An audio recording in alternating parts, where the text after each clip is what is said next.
मंजिलें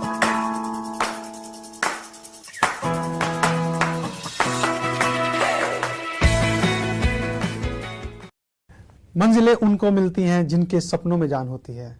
सिर्फ पंखों से नहीं, हौसलों से भी उड़ान मिलती है। Moving up with Sanjay Sujita show में आप सबका स्वागत है। आज हमारे बीच हैं x member of parliament Atal Bihari ji के और अडवाणी जी के करीबी BL शर्मा जी। शर्मा जी का सफर पाकिस्तान से लेकर हिंदुस्तान तक का और उसके बाद राजनीति।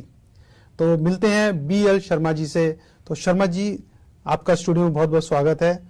स्टूडियो में आने के लिए बहुत बहुत धन्यवाद। बहुत बहुत धन्यवाद। नमस्कार जी। तो शर्मा जी, आपका जो शुरुआती दौर कैसा रहा? बचपन से मैं कुछ पूछना चाहूँगा बचपन के बारे में। मैं बचपन की बात शुरू करने से पहले जी एक शेर सुनाना चाहता हूँ सारे संसार को। जी अर्ज। हर आदमी एक दूसरे पर इल्जाम लगाता है, वो खराब है, ये खराब है, ये खराब है। मैंने एक दिन सूर्य से बस जरा सा यूं कहा, आपके साम्राज्य में ये अंधेरा क्यों कर रहा? तब तो आकर बोला, मैं अकेला क्या करूं, तुम निकम्मों के लिए मैं भला कब तक मरूं? आकाश की आराधना के चक्करों में मत पड़ो, संग्राम ये घनघोर है, कुछ मैं लड़ूं कुछ तुम लड़ो। बिल्कुल सच है। जहां तक मेरे बचपन का प्रश्न है, जी मैं 17 दिसंबर 1929 को पैदा हुआ फिरोजपुर में। रहने वाले हम सियालकोट के हैं। जी। मेरे पिताजी डिवीजनल सुपरिटेंडेंट ऑफिस में हेड क्लर्क थे, पंडित हंसराज जी। और क्योंकि अंग्रेजों का जमाना था, सब खद्दरधारी थे। मेरी बहन शकुंतला शर्मा बड़ी वो क्रांतिकारी थी। हमारे घर में पुलिस की रेड हुई तो एक किताब पकड़ी गई, शहीदान वतन, जिसमें शहीदों के बारे में जिक्र था। मेरे ऊपर गहरे संस्कार मेरे अपने माता पिता के हैं, जी मेरे अपने परिवार के हैं, या RSS राष्ट्रीय स्वयंसेवक संघ के हैं। जी।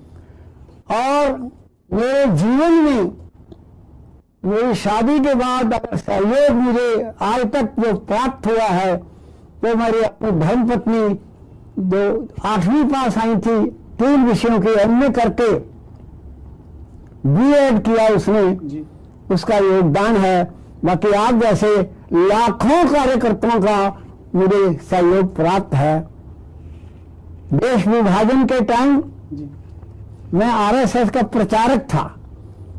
शकरगढ़ तहसील आज जिला गुरदासपुर में है, वहां से माइग्रेट करके आया था और लगभग 1500 परिवार, जिसमें माताएं बहनें ज्यादा थी मगन अवस्था के अंदर, जी। उनको लेकर के मैं चला था। रास्ते में आर्मी देखी मैंने, तो एक डोगरा रेजिमेंट के कैप्टन देशराज शर्मा थे। मुझे बोले, ये क्या है? मैंने कहा, ये ऐसी ऐसी स्थिति है। मैंने कहा, बैठ गई माताओं। सब माताएं बहनें बैठ गई। उसने सिग्नल किया, सिख रेजिमेंट के लोग आ गए, अपने सिर की पगड़ियां उतारकर उनके शरीरों को ढका। ये मैं रोमांचक घटना कभी नहीं भूल सकता। उसके बाद मेरे भुआ जी ने इधर दिल्ली में, जो फूफा जी मेरे थे, उन्होंने एक मकान ले रखा था। जी। उनके पास आने से पहले जो पंजाब से रिलीफ कमेटी बनी थी, उसका सहयोग करता रहा। बाद में मेरे बड़े भाई ने कश्मीरी गेट में जी। एक चाय की दुकान प्रारंभ की। मैंने चाय कभी नहीं बेची थी और चाय भी बनाकर बेचता रहा। फिर मेरे जीजा जी आर्मी में थे, उनका चल मेरे साथ रांची में, तो मैं वहाँ एक खुलवा देता हूँ कुछ छोटी मोटी दुकान। जी। तो वहाँ अपनी व्हीकल डिपो रांची में नामकुम में वहां चाय की दुकान खोल लो, ये करो वो करो। लेकिन मैं वहां गया, थोड़ी देर रहा मैं, क्योंकि पाकिस्तान का जो मामला था मैं उसको खत्म करना चाहता था। जी। बहुत अन्याय हुआ। 93% लोगों ने मांगा था पाकिस्तान। हमारे 62 जिले आज भी वहां हैं। जी। तो मैं पायलट ऑफिसर बनने के लिए तैयार हो गया। नए नए लोग जा रहे थे, जी। GD pilot. मैं सिलेक्ट हो गया कलकत्ता 28 थिएटर रोड कलकत्ता में। जी। सिलेक्ट होकर के गया वहां, कुछ मेरे मुंह से बातें निकल गई ऐसी कैंटीन में, तो रिपोर्ट हो गई तो मेरे वहां से मैं 28 थिएटर रोड कलकत्ता सिलेक्ट हुआ था और मुझे निकाल दिया गया। जी। ये है शुरुआत मेरे जीवन की। शर्मा जी, जब आप आए यहाँ पर हिंदुस्तान, तो आपने राजनीति का सफर कैसे शुरू किया? ऐसा है कि मैं राजनीतिक व्यक्ति नहीं हूं, पहली बात। ओके। और क्योंकि आरएसएस का मेंबर होने के बाद जी। के कारण मुझे आरएसएस के लोगों ने एक दिन बुलाया जी। कि भाई जमुना पार ऐसा क्षेत्र है जहां 24 साल से बीजेपी कभी नहीं जीती, जी। हम आपको चुनाव लड़ाना चाहते हैं। मैंने कहा जी मेरे पास तो कोई इच्छा नहीं है, ना मेरे पास पैसा है ना ढेला है। बोले आप इसकी चिंता मत करो। जी। उनके कहने से मैंने चुनाव लड़ा और जीत गया। उस वक्त कोई 91 में कोई एमएलए, कोई काउंसलर नहीं होता था, सारा काम मुझे ही अकेला करना पड़ता था। तो संघ के कारण से मैं राजनीति में आया। जी। और उस समय आप जब मेंबर ऑफ पार्लियामेंट बने, तो आपने एक चीज शुरू की थी कि एमपी एट डोर स्टेप। हाँ हाँ जी। हाँ, वह बात ये है कि जब आप चुनकर आए हो, जी। जब आपको वोट लेना होता है, तब तो आप पहुंचते हैं, उसके बाद भूल जाते हैं जनता को। जी। तो इतनी लंबी कॉन्स्टिट्यूंसी, गाजियाबाद बॉर्डर से लेकर नरेला तक, जी। तब मैंने सोचा कि कैसे डील करें। तो एमपी एट योर डोर, सांसद आपके द्वार, जी। ये एक नया काम शुरू किया। मैं टाइपराइटर अपनी जीप पे रखता था जी। और एक तो वृद्धा पेंशन होती थी वो भी लेकर चलता था और वहीं जाकर के स्वयं देता था। हफ्ते में 7 दिन होते हैं, मैंने 8 दफ्तर खोले थे ताकि सारा मामला कवर हो जाए। MP at your door. और कोई इतना भी चिट्ठी लिखता था, झोंपड़ी वाला भी, तो भी उसका जवाब देता था। जनसत्ता सप्ताह में मेरी रिपोर्ट भी करता था। तो इसके अलावा जैसे आप इस जर्नी में रहे, और उसके साथ साथ आपके साथ एक और घटना हुई, जो आपका बेटा है जो नेवी में है आज भी। हाँ, जो ऐसा था, मेरे एक दोस्त था, जी। वो कहता था आप दिन रात ऐसे काम में लगे रहते हो, यूनियन में काम करते रहते हो, ये लड़का हमें दे दो। मेरे भाई की कंपनी है इलियास शिपिंग कंपनी। जी। मैंने कहा ले जाओ भाई, आप ही का बेटा है। तो वो जहाज डूब गया। अच्छा। ये एक दुर्घटना जो ईश्वर इच्छा रहती है। तो पर अभी तक उनके बारे में ना ना ना, वो तो बात ही बहुत पुरानी होती। अच्छा जी। तो बीच में जब आप राजनीति में रहे तो आप जेल भी गए? हाँ, राजनीति के कारण जेल में नहीं गया। जी। मैं तो यूनियन में था। अच्छा। मैं government employees national confederation, 40 lakh के कॉन्फेडरेशन जिसका मैं सेक्रेटरी जनरल था। ओके। उसका ऑर्डिनेंस मैंने चैलेंज किया 1968 के अंदर, तब मुझे जेल जाना पड़ा।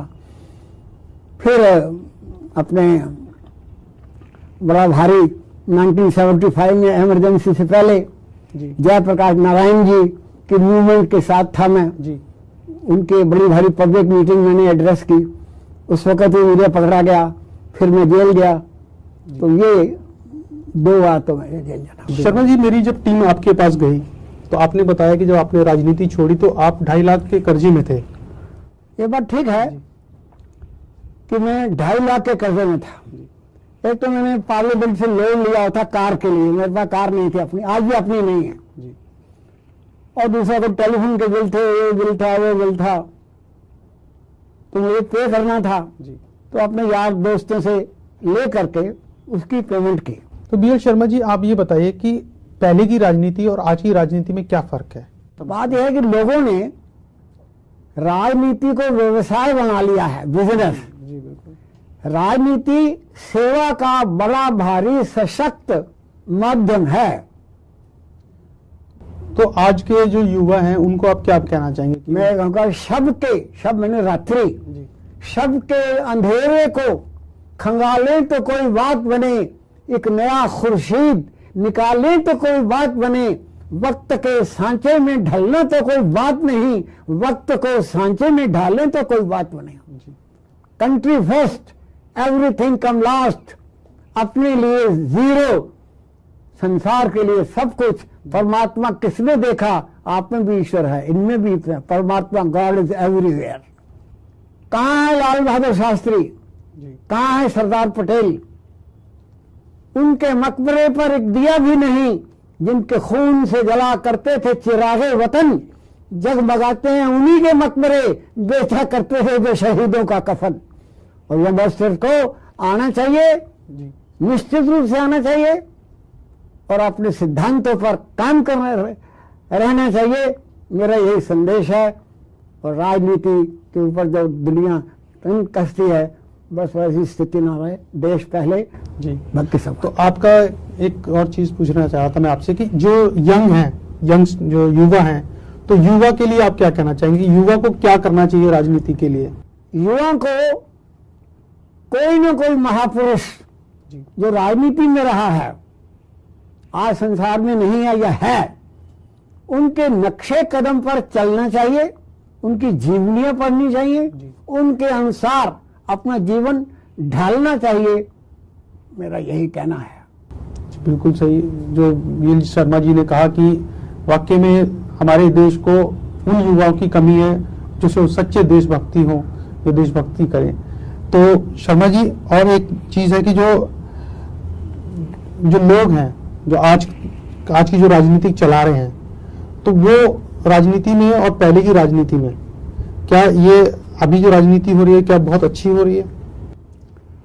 देखिए, प्रेजेंट राजनीति सभी खराब तो नहीं है जी, और जो बड़े बड़े भाषण देते हैं उनको जीवन में पहले ढालना चाहिए, बोलने से पहले। जी बस मेरा इतना ही कहना। तो आपको एक हिंदूवादी नेता के तौर पे माना जाता है, तो आप इसमें क्या कहते हैं? देखिए, मैं हिंदूवादी नेता नहीं हूं, मैं तो सेवक हूं। सेवक और नेता में बड़ा फर्क होता है। हमने किसी को बेगाना नहीं माना, सब अपने हैं, आ जाओ, मौका खूब आया है गले सबको लगाने का। अगर तुम भी गले से लग जाओ तो समझो ईद आई है। जी बिल्कुल ठीक। क्योंकि हमारे यहाँ सर्वे भवन्तु सुखिनः, सर्वे सन्तु निरामया, सर्वे भद्राणि पश्यन्तु मा कश्चित् दुःख भावते। सारे विश्व में शांति हो, इसलिए ओम शांति शांति। और परमात्मा में आदम को खुदा मत समझो, आदम खुदा नहीं, लेकिन खुदा के जुड़ से आदम जुदा नहीं।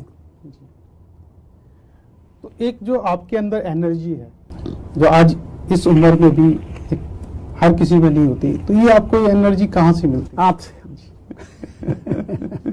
मेरे बच्चे है, मेरी पत्नी है, बस बात यह है कि मुझे कोई पराया नहीं लगता, सब आपने। तो शर्मा जी, आपने तो बहुत तारीफ की अपनी मिसेज के बारे में, देखिए वो क्या बोलती हैं आपके लिए?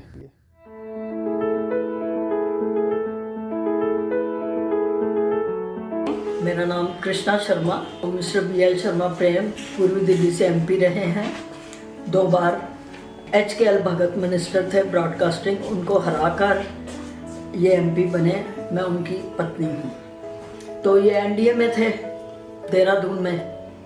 तो जब मैं ब्याह कर आई तो मुझे पता चला ये संघ का काम करते हैं, तब आकर पता चला। तो मैं संघ की रीत नीति से पहले से ही परिचित थी, क्योंकि मैं स्वयं सियालकोट की बॉर्न हूँ। सियालकोट में हमारे यहाँ लड़कियों की शाखा लगती थी और हमारे घर की छत पर ही लगती थी, इसलिए वो पूरी परंपराएं मैं जानती थी अच्छी तरह से। तो मेरे को एडजस्ट करने में कोई दिक्कत नहीं आई। ये अगर रात को देर से आए हैं तो मैंने कभी किचकिच नहीं की, उन्होंने मुझे कभी डांटा नहीं। मैंने कितना भी नुकसान कर दिया हो, उन्होंने कभी नहीं कहा। इतना लाइटली लेते थे। कभी मैंने कहा ना, जैसे मेरी चूड़ी गुम हो गई है, कोई बात नहीं, क्या हुआ। तो इस तरह की नेचर है। और ऑन द होल पूरा परिवार ही ऐसा संस्कारित था कि मेरे को ससुराल से, लोग जैसे कहते हैं ना ससुराल नाम किसका, तो हमें नहीं ऐसा लगता। हमें लगता है हमें ससुराल में पियर से ज़्यादा प्यार मिला। बहुत बार ऐसा हुआ कि ये सस्पेंड भी 2-3 बार हुए, जेल में भी गए। जेपी आंदोलन का पूरा इन्होंने दिल्ली का काम देखा। तो जेपी आंदोलन में तो एक ख़ास बात ये थी कि जेपी साहब को यहाँ पे रीढ़ की हड्डी जो सरक जाती है ना, उसको हिंदी में या पंजाबी में चुक बोलते हैं, चुक पड़ गई। तो मेरी बेटी जो है बड़ी, ये उल्टी पैदा हुई है। तो उसमें कहते हैं जो पहला बच्चा उल्टा पैदा होना, तो अगर वो 3 बार टांग मारेगी ना तो ठीक हो जाएगी। तो ये इसको स्कूटर पे बिठा के जहाँ जेपी ठहरे हुए थे जयप्रकाश जी, वहाँ पर जाकर 3 बार उनको लात मार के ये घर आई थी। ये इंसिडेंट मुझे याद है। मेरा नाम सुषमा शर्मा और हम 3 बहन भाई हैं। उनमें मैं सबसे बड़ी हूँ, मुझसे छोटा भाई और उसके बाद छोटी बहन। एक विद्यालय सीनियर सेकेंडरी से एज ए प्रिंसिपल रिटायर हुई कुछ महीने पहले। एज ए फादर तो ही इज़ द बेस्ट। उनके जैसा पिता और कोई हो नहीं सकता। तो वो सच्चे देशभक्त, कभी भी देश के लिए कुछ भी लड़ मरने के लिए, करने के लिए हमेशा तैयार। खुशियाँ ही खुशियाँ बरसें, आप रहें जहाँ जहाँ, मांगी है हम सब ने दुआएं न जाने कहाँ कहाँ। दुआ करो ये पौधा हरा भरा रहे, लाख मुसीबतों में भी ये चेहरा खिला खिला रहे, खिला खिला रहे। वाह, क्या बात। सबके अंधेरे को खंगालें तो कोई बात बने, एक नया खुर्शीद निकालें तो कोई बात बने। वक्त के सांचे में ढलना तो कोई बात नहीं, वक्त को सांचे में ढालें तो कोई बात नहीं। बिल्कुल सही बात है कि वक्त को सांचे में ढालने की जरूरत है। जी बिल्कुल। कितने जगह चाहिए? 5.5 फुट जगह चाहिए। सिकंदर क्या ले गया अपने साथ? कुछ भी नहीं। औरंगजेब क्या ले गया? कोई कुछ नहीं लेके जाता। सिर्फ आप एक अच्छा कर्म करें तो बस बस, वो एक सबसे बड़ी बस बस बस। जब आपने कहा कि आप हिंदूवादी नेता माने जाते हैं, मैंने कहा मैं हिंदुओं का सेवक हूँ, सबका सेवक हूँ। जब मैं नया एमपी बना तो सीलमपुर से एक पूरी भरी हुई बस आ गई। तब मैं वेस्टर्न कोर्ट में था। उनका भी कौन है, तो सभी माताएं थी।